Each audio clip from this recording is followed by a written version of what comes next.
안녕하십니까. 글로벌 모니터 안근모 편집장입니다. 국제금융시장의 최신 이슈를 한눈에 휙 둘러보는 휙 서비스입니다.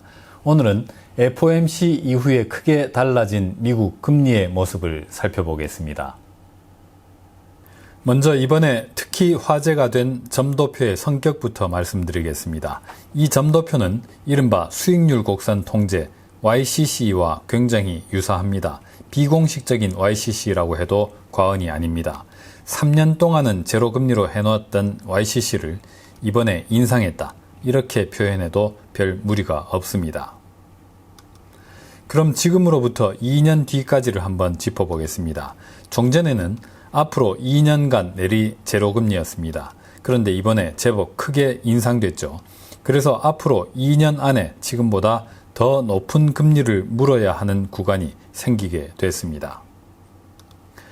이번 점도표는 심지어 내년 금리 인상 가능성까지 유력하게 제시했습니다. 그렇다면 지금보다 높은 금리를 물어야 하는 구간이 예상보다 훨씬 일찍 시작될 수가 있습니다.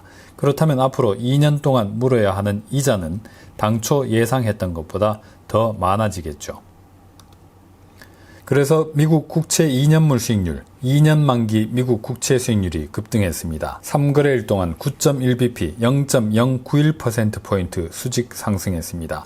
FOMC 이후 가장 두드러진 변화 중 하나라고 할 수 있겠습니다. 금리 인상이 우리 눈앞에 다가왔다. 2년 만기 금리는 이미 인상이 됐다. 그런 얘기입니다. 그럼 10년 만기 금리는 어떨까요? FOMC 당일날 제법 큰 폭으로 뛰어 올랐습니다. 테이퍼링까지 곧 시작된다고 예고했으니 당연한 반응이었습니다. 그런데 그 뒤 이틀 동안에는 대폭 떨어졌습니다. 10년 만기 금리는 2년물과는 반응이 완전히 달랐습니다. 3거래일 동안 결과적으로 5.4bp, 0.054%포인트 내렸습니다. 상식을 거스르는 금리의 반응, 그 배경을 알아보겠습니다.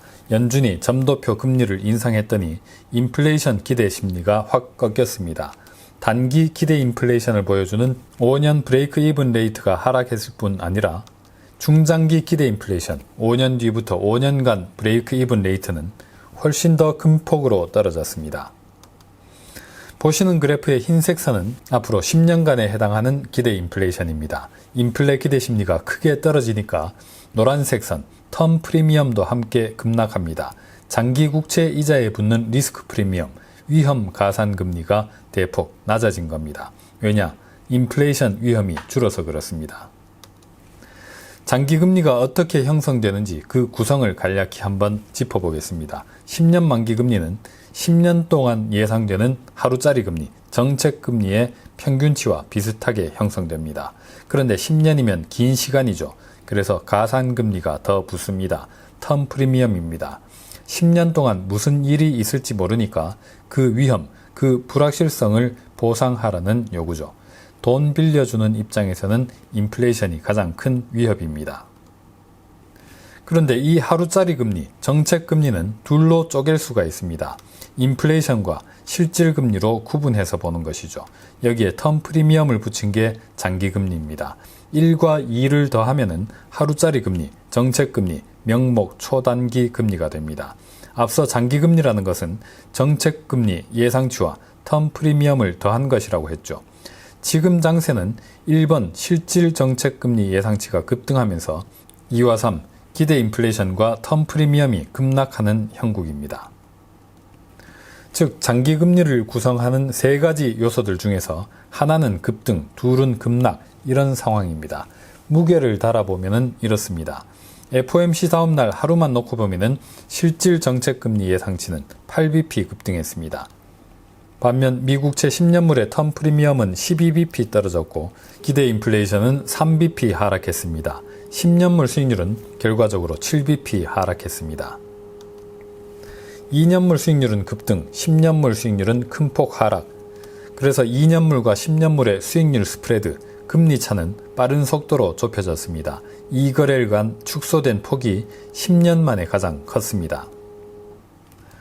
5년물과 30년물 금리차 역시 크게 줄었습니다. 9개월 만에 최소치를 기록했습니다. 곧비 풀린 인플레이션은 없을 것이라는 인식을 연준이 시장에 심어준 결과입니다. 이번 주에 예정된 핵심 일정 하나 소개해 드리겠습니다. 보시는 그래프는 미국 실질 개인 소비 지출입니다. 미국 소비가 GDP의 3분의 2를 차지한다고 할 때 말하는 그 소비가 바로 이겁니다. 팬데믹 이후 꾸준히 회복되고는 있지만은 과거의 성장 추세선에는 아직 도달하지 못했습니다. 이게 지난 4월에 이어 5월에도 정체 상태를 못 벗어났을 듯 하다는 게 이코노미스트들의 예상입니다. 돈은 제법 쓰는데 물가가 오른 것을 감안하고 나면은 실질적인 소비 규모는 2달째 제자리 걸음이라는 얘기입니다. 오늘은 여기서 마치겠습니다. 감사합니다.